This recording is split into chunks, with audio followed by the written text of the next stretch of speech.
तर hello friends, आपण आज नवीन चॅप्टर स्टार्ट करणार आहोत. Pharmacy act 1948. तर यामध्ये काही त्यांनी त्याचे ॲक्ट दिले आहेत फार्मसी रिलेटेड यामध्ये. तर फर्स्ट वन आपण बघणार आहोत त्याची हिस्ट्री, त्या ॲक्टची हिस्ट्री ऑफ फार्मसी ॲक्ट, की त्याचे इतिहास बघणार आहोत आपण. फार्मसी ॲक्टचा काय होता तो.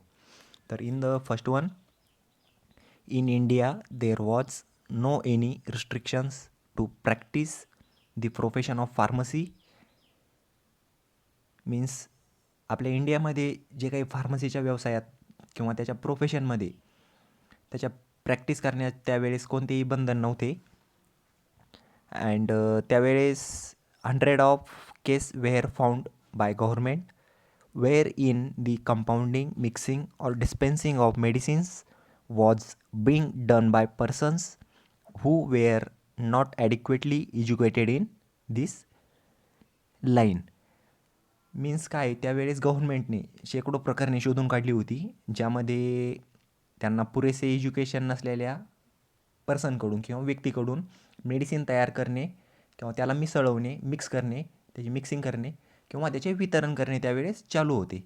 त्यामुळे लोकांच्या आरोग्यास ते नुकसानकारक होते किंवा त्या लोकांच्या आरोग्यास त्याने नुकसान होत होते.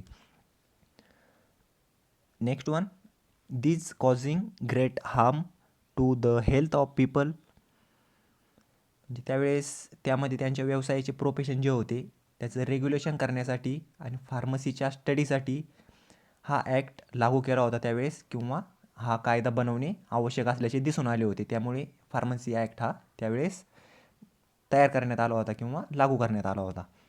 नेक्स्ट पॉईंट आहे त्यामध्ये, it was found necessary to enact a law for the regulation of the profession and practice of the pharmacy.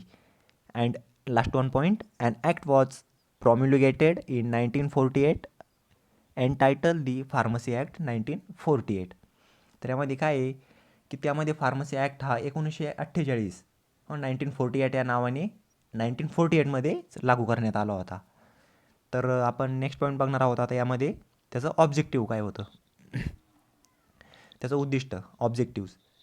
In the first one point, to regulate the pharmacy education in the country for the purpose of registration as a pharmacist under the pharmacy act.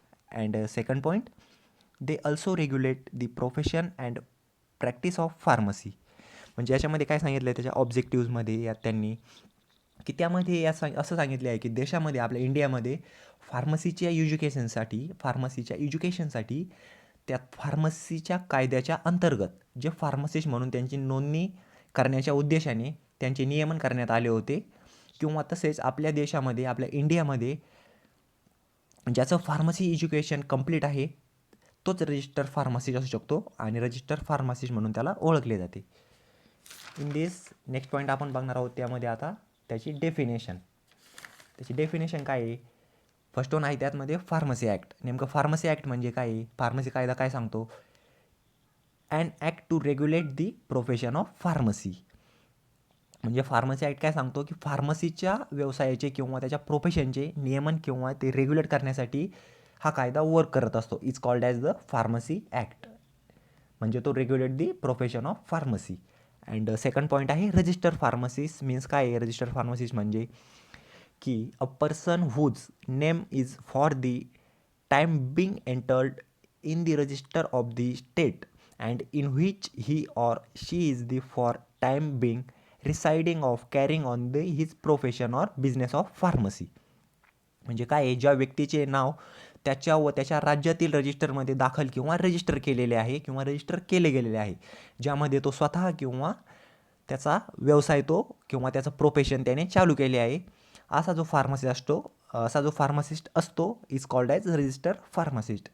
म्हणजे त्याचं काय आहे, त्यामध्ये तो जो pharmacist आहे त्याच्या स्टेटच्या रजिस्टरमध्ये तो रजिस्टर असला पाहिजे, त्याचं नाव जे आहे ते रजिस्टर असलं पाहिजे. Is called as register pharmacist. And आपण नेक्स्ट पॉईंट बघणार आहोत आता, PCI means the pharmacy council of India. Means काय आहे फार्मसी काउन्सिल ऑफ इंडियामध्ये काय सांगितलं त्यांनी यामध्ये. तर फर्स्ट वन पॉईंट आहे त्यामध्ये, the first pharmacy council of India PCI constituted by the central government in 1949. म्हणजे आपल्या देशामध्ये किंवा आपल्या इंडियामध्ये फर्स्ट फार्मसी काउन्सिल ही सेंट्रल गव्हर्नमेंटने 1949 म्हणजे 1949मध्ये स्थापन केली होती किंवा स्थापन केली गेली होती. Second, it is the reconstituted every 5 years. म्हणजे ही जी फार्मसी काउन्सिल ऑफ इंडियाची जी स्टेट लाईन आहे ती कसं आहे, म्हणजे त्याच्यामध्ये त्याची दर 5 वर्षांनी किंवा प्रत्येक 5 वर्षांनी त्याची पुनर्रचना केली जाते. ते रिकन्स्टिट्यूट केलं जातं every 5 years. In the pharmacy काउन्सिलमध्ये नेक्स्ट पॉईंट आहे, त्यामध्ये फर्स्ट पॉईंट म्हणूया आपण त्याला कॉन्स्टिट्यूशन ऑफिस किंवा बिअरर्स मीन्स काय आहे, तर त्यामध्ये जे काही आपले संविधान आणि कार्यालयीन वाहक त्याला आपण ऑफिसेस बिअरर म्हणतो. ऑफिस बिअरर्स त्याला आपण कार्यालयीन वाहक असे म्हणतो. तर त्यामध्ये त्यांची 3 प्रकारामध्ये डिफरंट टाईप्स ऑफ त्या सदस्यांचा त्यामध्ये समावेश केलेला आहे. 3 different types of members. In the first one आहे त्यामध्ये इलेक्टेड मेंबर्स, सेकंड आहे नॉमिनेटेड मेंबर्स आणि थर्ड वन आहे एक्स ऑफिसिओ मेंबर्स. म्हणजे इलेक्टेड मेंबर्स म्हणजे काय, जे निवडलेले मेंबर असतात, निवडलेले सदस्य असतात, is called as elected members. Second one nominated member म्हणजे काय आहे, की जे नामनिर्देशित मेंबर असतात किंवा नामनिर्देशित सदस्य असतात, is called as nominated members. And third one आहे एक्स ऑफिसिओ मेंबर्स, म्हणजे जे माजी अधिकारी सदस्य असतात त्यांना एक्स ऑफिसिओ मेंबर्स असे म्हणतात. तर आपण वन बाय वन बघूया ते. त्याच्यामध्ये फर्स्ट वन आहे elected members. Elected members means काय आहे, की निवडलेले मेंबर, निवडलेले सदस्य. तर त्याच्यामध्ये काय आहे, फर्स्ट वन आहे 6 members teachers elected by the university grant commission in UGC. There is at least 1 teacher of each of the pharmacy or pharmaceutical chemistry, pharmacognosy and pharmacology. म्हणजे यामध्ये 6 सदस्य असतात. हे 6 सदस्य हे त्यामध्ये एक शिक्षक असतो किंवा विद्यापीठ अनुदानामार्फत किंवा विद्यापीठ अनुदान आयोगामार्फत निवडलेले हे सदस्य असतात. त्यामध्ये प्रत्येक जण हा फार्मसी किंवा फार्मास्युटिकल केमिस्ट्री, फार्माकोग्नोसी किंवा फार्मॅकोलॉजी यापैकी एक शिक्षक असतो, एक 1 टीचर असतो. सेकंड वन आहे 1 member elected bye medical council of India. त्यामध्ये एक सदस्य जो एक मेंबर आहे हा भारतीय वैद्यकीय परिषदेने निवडलेला मेंबर असतो, is called as 1 member elected by the medical council of India. आणि थर्ड वन पॉईंट आहे त्यामध्ये इलेक्टेड मेंबर्समध्ये 1 member elected by state council who shall be a resistor pharmacist.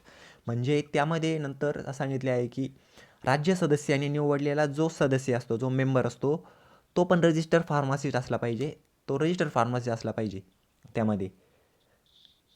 It is the elected by state council आणि तो register pharmacist असला पाहिजे. तर second point बघूया आपण यामध्ये आता नॉमिनेटेड मेंबर.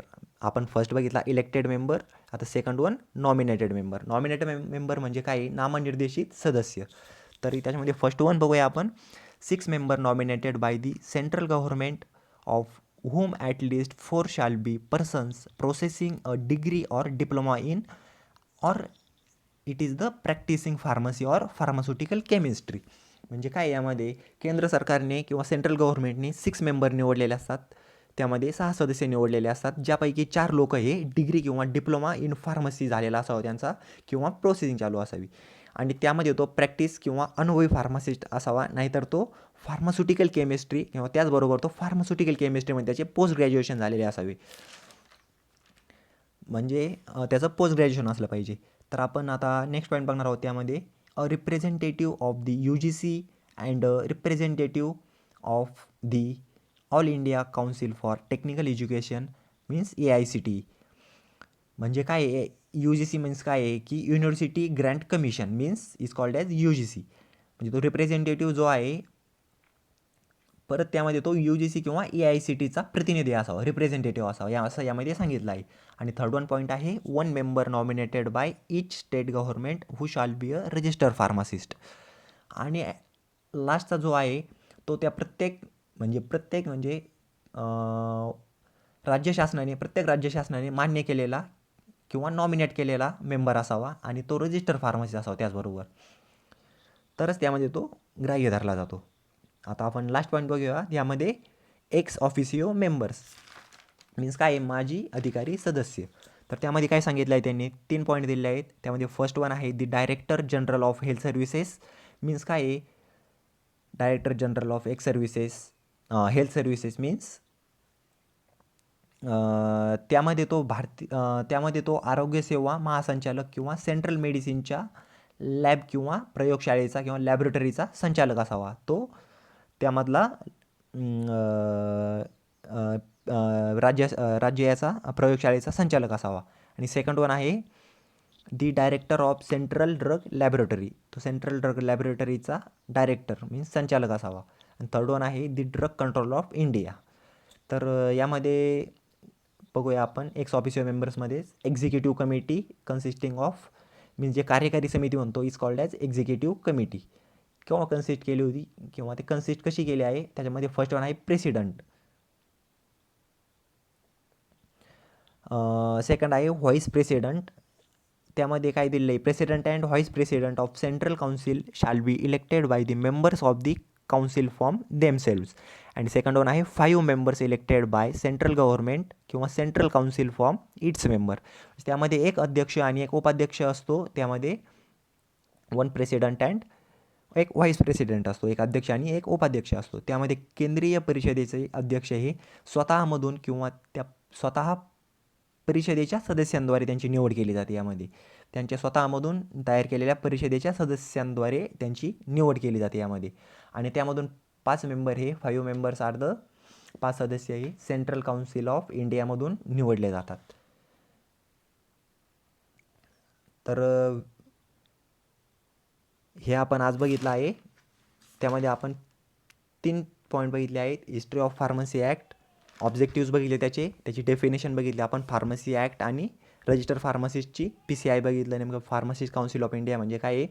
आणि त्यामध्ये त्यांनी त्याचे 3 टाईप होते, eliminated member, nominated member and third one होता त्यामध्ये एक्स ऑफिशियो मेंबर. असे आपण हे 3 टाईप्स बघितले त्यामध्ये. थँक्यू.